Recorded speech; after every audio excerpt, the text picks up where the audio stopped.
bem-vindos a mais um Arga Talks, hoje na Continental Mabor, Indústria de Pneus SA, uma icónica fábrica portuguesa, de origem alemã naturalmente, mas que remonta já a um saudoso ícone que muitos de vocês conhecem da paisagem portuguesa, com uns mosaicos Mabor que pontuaram pelas estradas portuguesas desde longos anos, e eu julgo que ainda haverá umas centenas deles, pelo menos por saudosismo e por bairrismo, ainda os vejo bastantes vezes.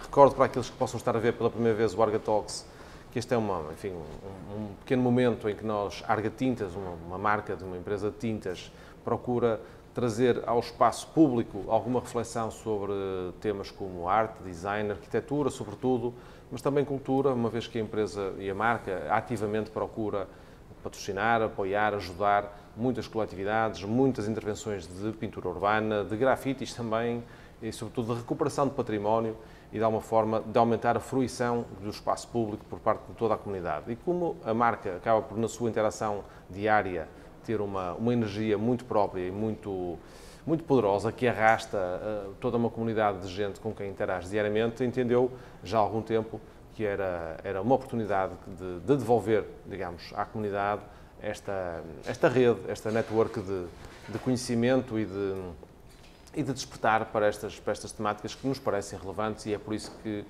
nos envolvemos neste empreendimento. Já temos uma série de episódios que recomendo depois que vejam no YouTube e em outros canais onde estamos presentes, agradecendo desde já os muitos comentários e sugestões que nos têm sido feitos. Estamos a tentar adaptar aquelas que nos parecem mais eficazes naquilo que é a melhoria deste conteúdo, e as sugestões que têm enviado também para novos convidados, novos momentos, novos espaços também.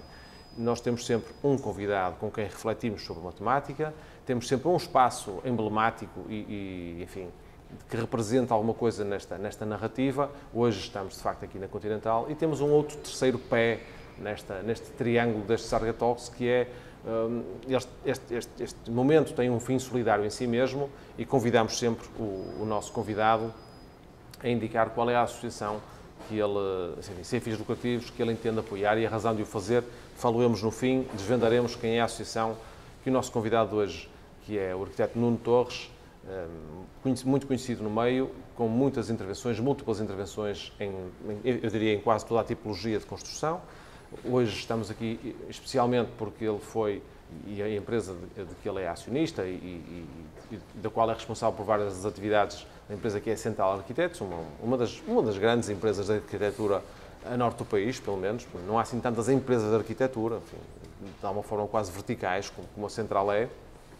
Mas esta intervenção que foi feita aqui nos escritórios da Continental é algo que acaba por ser sintomático no espaço enfim, que nos rodeia, e particularmente para nós Arga Tintas, porque a Continental, sendo o quinto maior exportador nacional, é também uma empresa que eu vejo da minha janela de trabalho. E, portanto, onde, aliás, desculpa a minha nota pessoal, onde comecei a minha vida profissional no ano de 1999, porque aqui fiz estágio profissional, e onde aqui comecei a trabalhar, e de onde me demiti ao fim de 3 dias, por acaso, que não deixa também ser interessante este grito do Ipiranga. Foi quando nasce, aliás, o projeto Arga Tintas.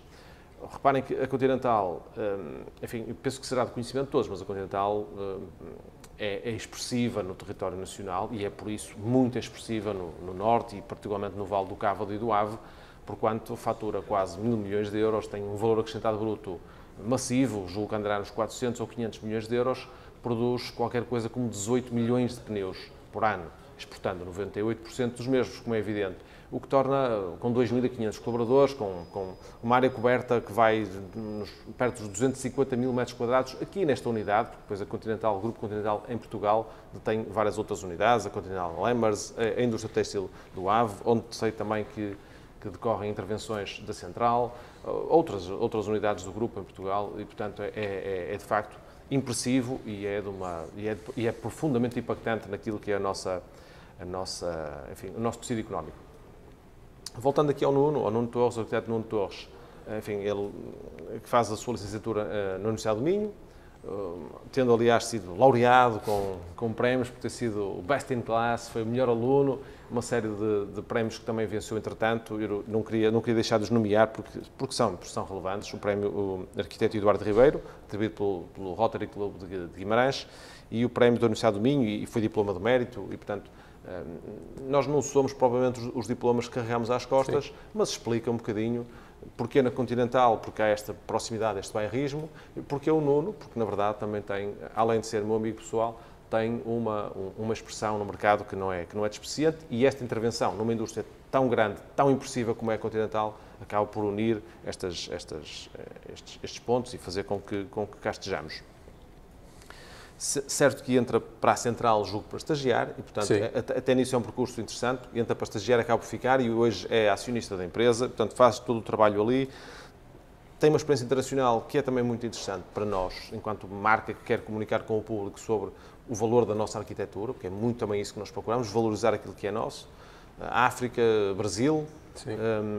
Aliás, sei que a determinada altura foste até um dos impulsionadores para um projeto vosso de terem uma central worldwide, portanto ter quase uma empresa autónoma para os mercados estrangeiros, e é também, e tenho uma outra questão para te colocar sobre isso, mentor no programa da Universidade do Minho, e portanto tem uma visão que nós também temos trazido aqui nos outros Argatalks sobre o estado da arte da arquitetura portuguesa no ensino e da sua relação com as empresas e com a comunidade. Portanto, na primeira pergunta, e é, enfim, relativamente telegráfica, porque a arquitetura, como é que ela surge na tua vida? Enfim, se é por acaso, saiu-te na roleta da admissão para a universidade e agora estragavas isto tudo se dissesse não, eu queria ir para a Engenharia Química, mas não tive média e fui para a arquitetura. Antes de mais, obrigado pelo convite. Obviamente é meu nome pessoal, mas também em nome da Central Arquitetos, que é assim que nós nos revemos no mercado de trabalho de projeto de arquitetura e desenvolvimento de projeto, é como uma equipa, é assim que nos vemos. A arquitetura realmente foi sempre aquilo que eu quis. E foi lembro-me de fazer os primeiros bonequinhos das casas com os quadrados e o triângulo a fazer de telhado. Eu ainda estou aí. E eu que dizia aos meus pais que queria ser arquiteto. Foi esse o desafio, sempre com um foco muito embrionário, que até hoje, ainda que tenha colegas que se formaram em arquitetura e não praticam a arquitetura na sua essência daquilo que aprendemos, mas realmente sim, tenho essa sorte de poder conseguir fazer aquilo que me foquei no início, quando começamos. E perseguiste esse sonho, ótimo, ainda bem. Achas que, de alguma forma, o teu percurso, nós estamos a gravar isto, importa dizer, em pleno funcionamento. Num organismo vivo. Num organismo vivo, portanto, nós temos em volta de nós grupos em visita, grupos de trabalho a ir para reuniões, enfim, aqui num módulo de umas escadas circulares que procuram configurar um pneu, foi esse, acho que, o desafio que foi feito, e portanto é natural que possam passar de vez em quando aqui uns olhares que se cruzem. Infelizmente, para mim, as pessoas que aqui passam não têm idades para cá ter trabalhado quando eu trabalhei, mas esse é um problema que eu tenho que resolver. Mas, enfim, é neste contexto que eu, trazendo outra vez de novo aqui à conversa, achas, porque eu sei que nós temos um público muito grande ligado aos estudantes de arquitetura e a jovens arquitetos, achas que, seguramente que as distinções que acabaste por ter, enfim, ao final do curso, são fruto de muito trabalho e de muito empenho durante o mesmo. É um conselho que também deixas, quer dizer, isso foi importante, por exemplo, na tua entrada, na tua admissão, na forma, no sítio onde acabaste por ir estagiar e para onde acabaste por ficar para trabalhar, isso foi determinante? É sempre, não é? É sempre uma mais-valia. Obviamente que, e eu hoje tendo as responsabilidades de mentor na Universidade do Minho, tento passar a mensagem de que temos de ser cada vez mais transversais. E obviamente que o currículo tem uma validade, não é? O hardware pode-se criar, mas o software é aquilo que nós vamos adicionando e melhorando todos os dias. E no programa de mentorias é essa a mensagem que eu passo, ou seja, tem que haver sempre muito esforço, muita dedicação e determinar um foco, mas não estar tão fechado que esse foco nos feche tanto depois e que se houver alguma necessidade de desviar, ficamos desorientados. E é essa um pouco a imagem de versatilidade, de mente aberta, de estarmos disponíveis para abraçar o desconhecido, a mudança, é um pouco isso. E a minha entrada na Central Arquitetos foi tão simples quanto... Aliás, a minha entrada na universidade, a candidatura que eu fiz era, como todos os arquitetos no Norte, querem ir para a FAUP, a faculdade, como o Zé Eduardo, do primeiro Alga Talks, meu amigo e anterior, e meu mentor, meu anterior sócio e hoje já só amigo. Ex-sócio. Só que já é uma grande responsabilidade, a amizade.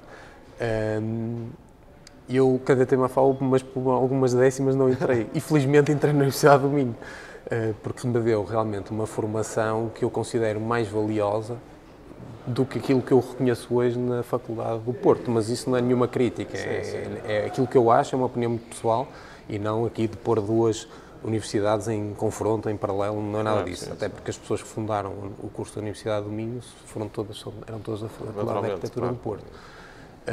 Mas realmente chorei baberrenho por não ter na universidade, porque aquele foco e os meus pais fizeram tanto investimento e... Há um anátema, não é? Quer dizer, enfim, e essa escola, depois tínhamos as outras, não é? Portanto, parecia falhar, não é? Parecia falhar na altura. Mas realmente comecei, porque era uma escola, era o segundo ano do curso da Universidade do Minho, hoje já faz 27, por isso já passaram uns anos, acho que 27 ou 25, mas a verdade é que essa primeira confronto com frustração, percebi que a seguir, não, estou aqui, tenho que aproveitar. E nos programas, nas mentorias que fazes com a universidade e na relação com as empresas, é isso que procuras também trabalhar com os teus mentorandos? Sim, é um pouco isso, é lidar com a frustração, que realmente muitos deles podem ter na sua vida, ou seja, se eu fizer as coisas muito by the book e tiver um bloqueio, eu não posso voltar para trás, tenho que chegar, quer dizer, é a velha máxima de que fecha-se uma porta, abre-se uma janela, não é? É um pouco nessa perspectiva que eu tento sempre orientar. Porque eu não sei, mas daquilo que tenho recolhido, nos Alga Talks que temos vindo aqui a partilhar e se calhar entre aquilo que publicamos e aquilo que eu vou partilhando em off, ou que vão partilhando comigo em off, o arquiteto vive aqui uma espécie de uma quase uma incoerência. Por um lado, espera-se que o arquiteto seja alguém by the book, porque há um ponto de vista estrutural, ligado à funcionalidade, ligado, enfim, ao deal flow, à dinâmica do edifício. Hoje fala-se na biodinâmica, que é respeitarmos a energia que as pessoas e os organismos vivos têm até na construção dos espaços. Sim. No vinho, também há biodinâmica no vinho.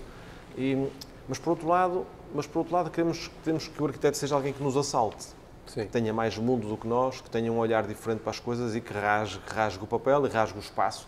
E isso, quando se trata de intervenções, eu direi que isso até é mais relevante quando se trata de intervenções de reabilitação de espaços. Sim.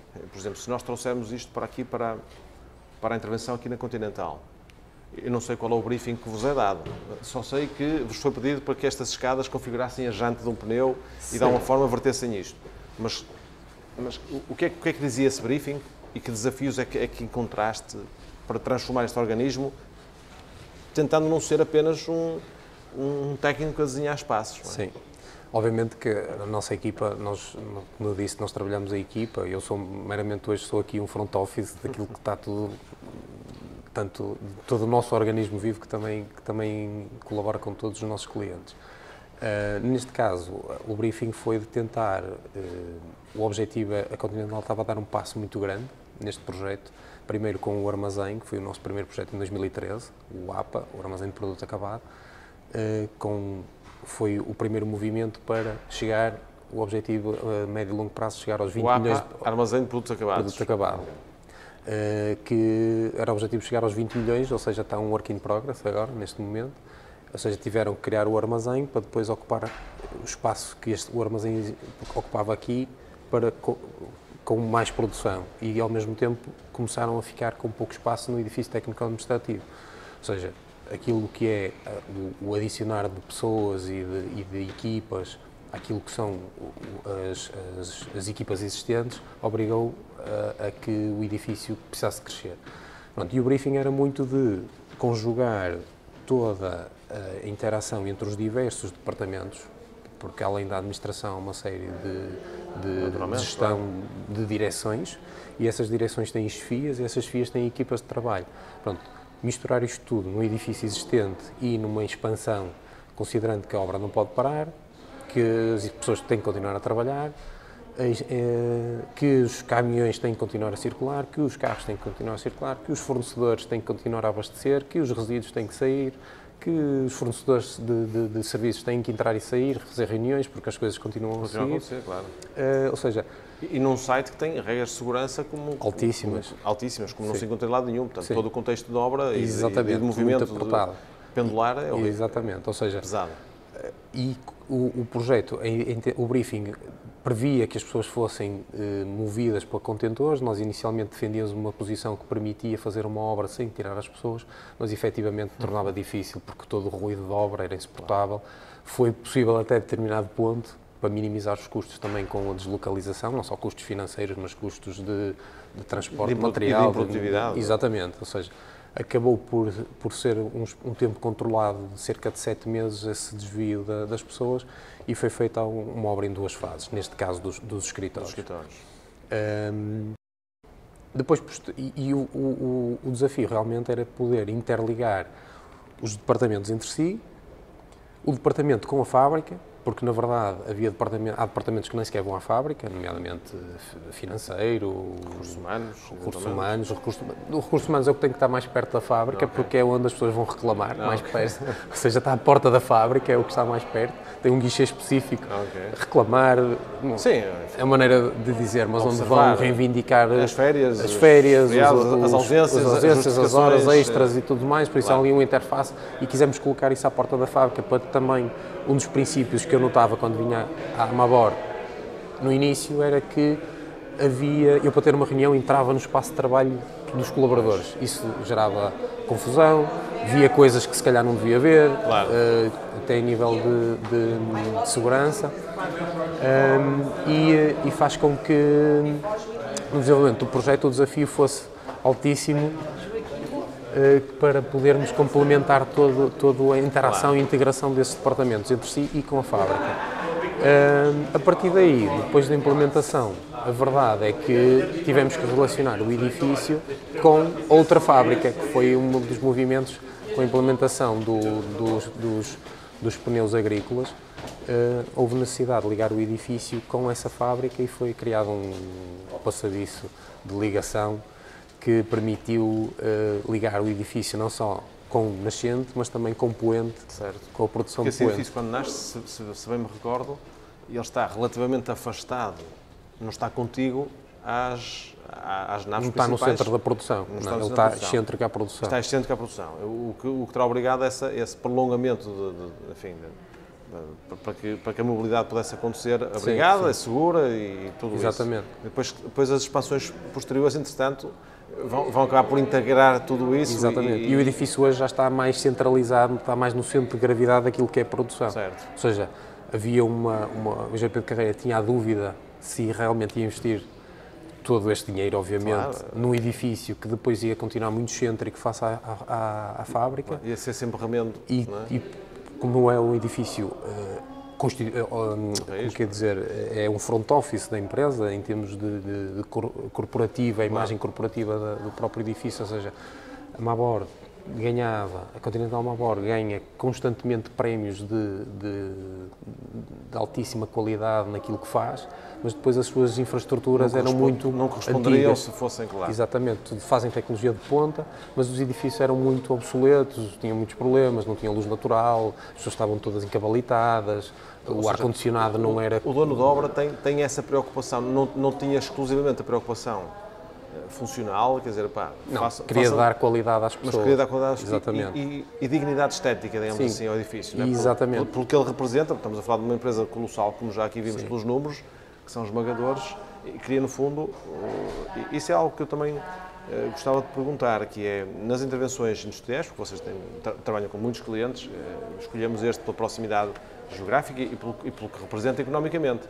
mas essa consciência, particularmente na intervenção em espaços industriais, de trazer alguma elevação, não direi intelectual, mas estética, aos espaços, é algo que hoje é transversal, digamos. Sim, quando vos pedem uma intervenção, notas que há essa preocupação do lado do dono de obra? Tem havido cada vez mais. A verdade é que a intervenção e o custo, o gasto num edifício administrativo, numa indústria, é um custo em coisas que não são produtivas.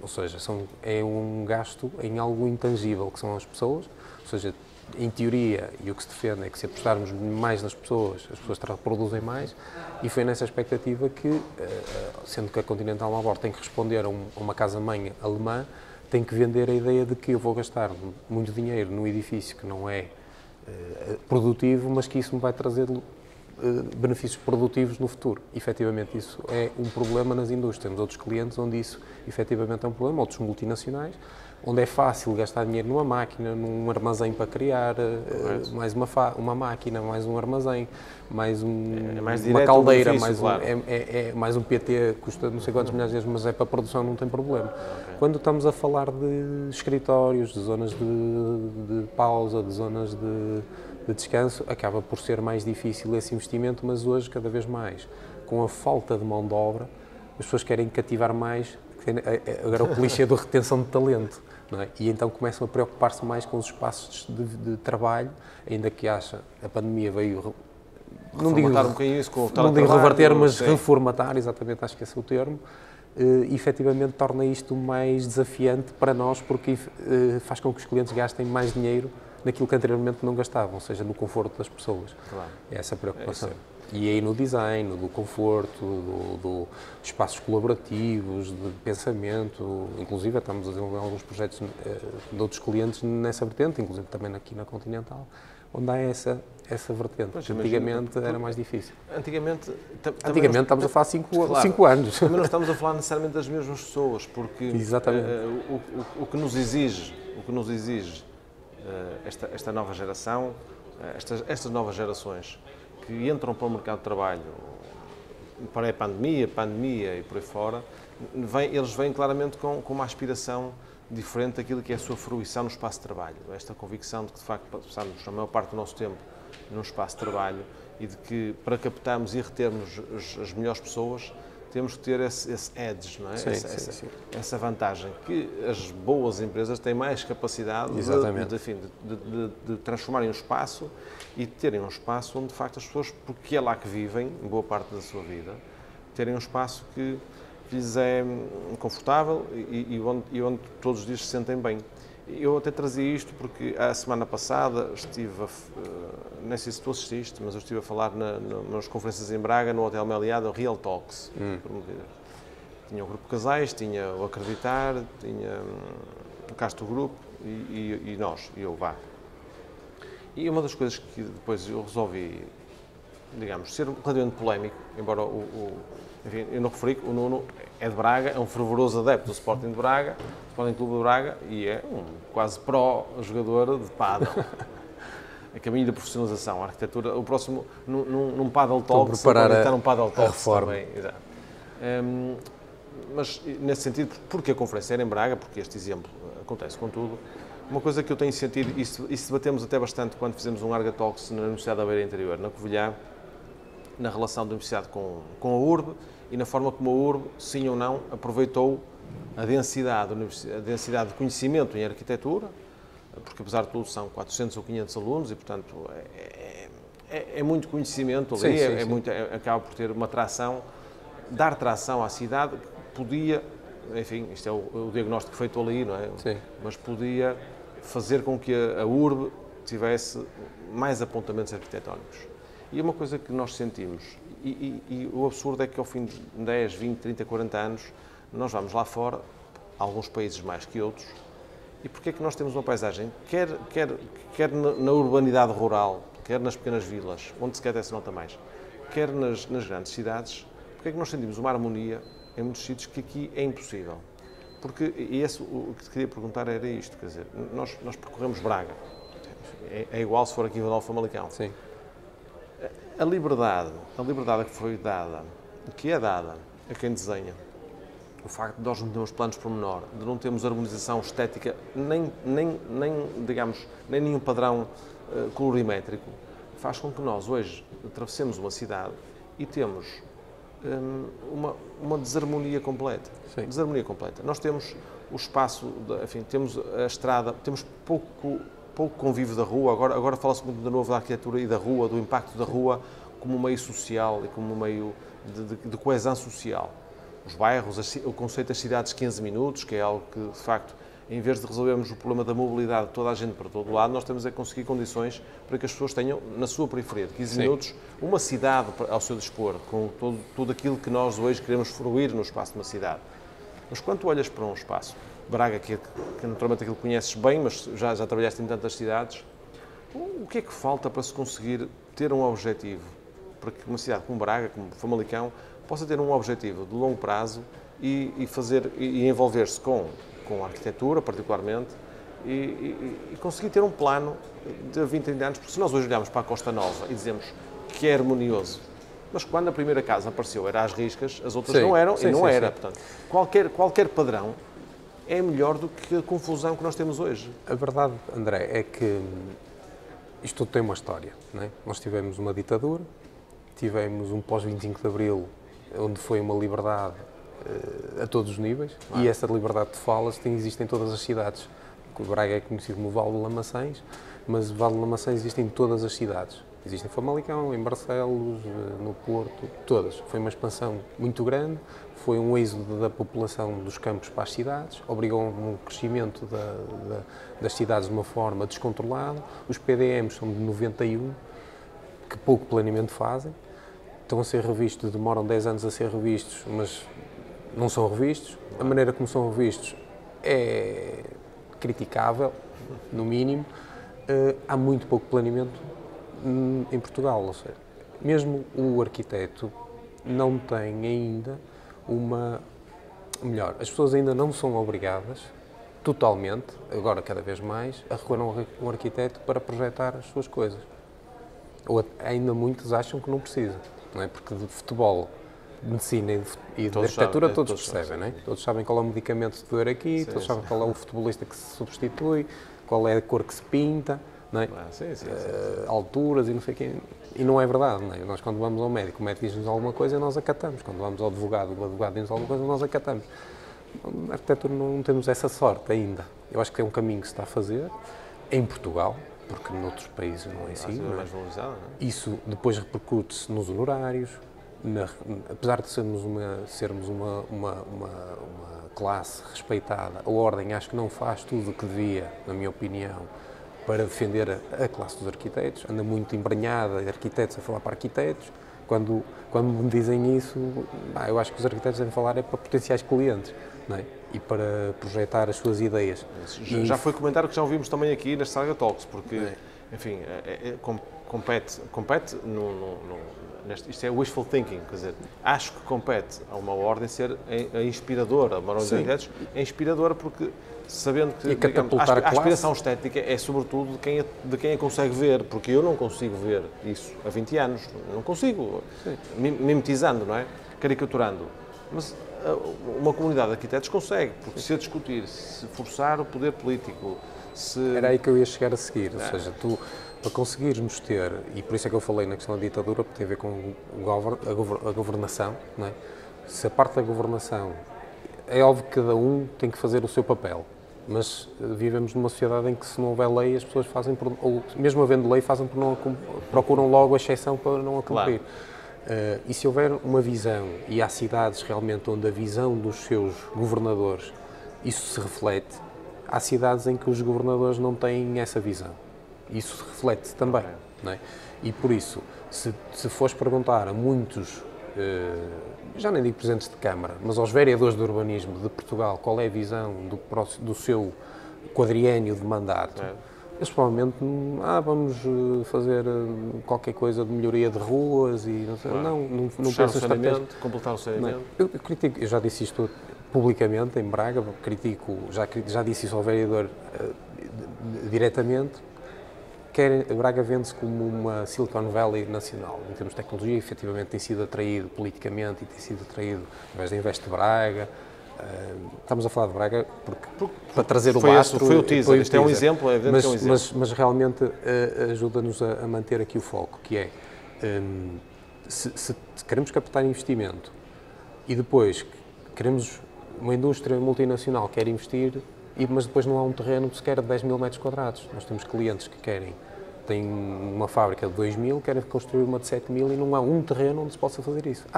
Mas tem que passar por uma aprovação especial, demora 6 meses para uma coisa, mais 3 meses para outra, tem um PT 2020 aprovado e tem o dinheiro pronto para gastar e não pode gastar.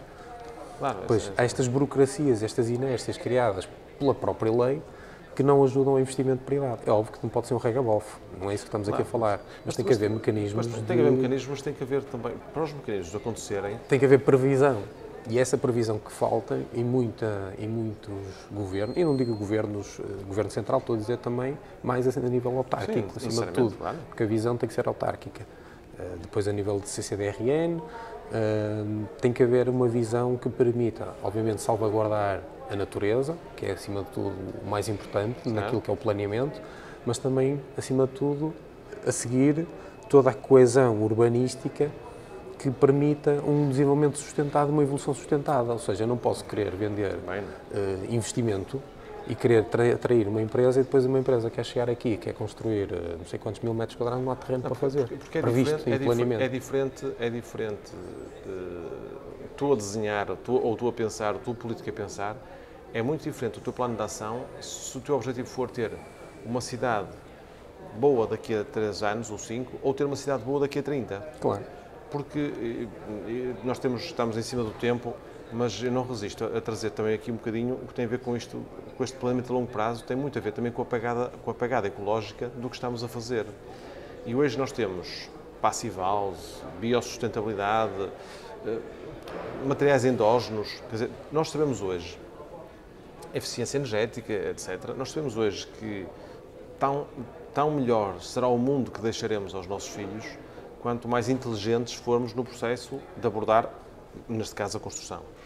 Pelo desenho, porque a eficiência do desenho traz eficácia ao edifício, seja termicamente, seja a todos os níveis, seja na fluidez, seja em tudo, porque amanhã temos problemas de mobilidade, porque tudo isso... Aliás, a propósito, ainda ontem jantei num restaurante no Porto e desci umas escadas a pique e lá tinha 3 portas, homens, senhoras e uma cadeira de rodas. Eu vim cá acima e disse, olha, estou a jantar lá fora. Se for alguém de cadeiras de rodas lá abaixo, sabem que eu gostava de ver. Eu já agora gostava de ver, porque é capaz de ser giro de ver o episódio. Mas, quer dizer, quando nós ainda temos estas limitações, a entrada destes novos materiais, desta nova forma de ver o mundo, acho que nos devia obrigar a todos como comunidade a fazermos mais lobby. Nós estamos aqui a fazer o nosso papel. Sim, sim. Porque é de facto assustador que nós continuamos com pouca ambição e sobretudo pouco plano. Quer dizer, a ambição até podia ser curta. Sim. Mas se ela for unívoca, porque os recursos endógenos nós quase muito por mandato. E essa é que é a minha crítica face ao poder autárquico. Eu vejo aquilo pelos 4 anos, ou pelos 8, ou pelos 12, se a coisa que tiver a correr bem.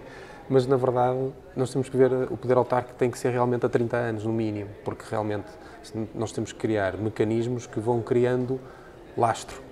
Não é? Eu não vou fazer ciclovias porque ninguém anda de bicicleta. Também não ando de bicicleta porque não há ciclovia. Claro. É a velha máxima, outra vez, mais uma vez, os clichês, não é?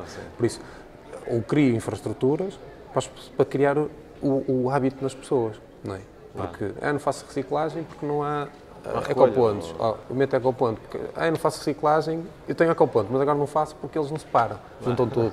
Há sempre uma desculpa, é porque chove, é porque está sol. Por isso, a lei tem sido importante para obrigar os nossos clientes a investir nesta questão da sustentabilidade. Ou seja, hoje em dia, todos os edifícios, desde, não dizendo nenhuma asneira, mas 1 de julho de 2021, são obrigados a cumprir um decreto-lei de sustentabilidade em que todos os edifícios têm que ser classe A em termos energéticos. E isso fez com que os clientes tenham que gastar mais dinheiro, porque eles já têm que prever mais isolamento, já têm que prever sistema de renovação de ar em habitações, coisas que não podia, ventilação que hoje não era obrigatória, aqui há uns anos. Em vez de 8 centímetros já tem que meter 12, espessura de isolamento, a climatização já tem que ser mais ecológica. Há uma série de coisas que as pessoas são obrigadas, mas não querem fazer, porque custa mais dinheiro. É só com a força de lei. Mas exatamente. Só com a força de lei.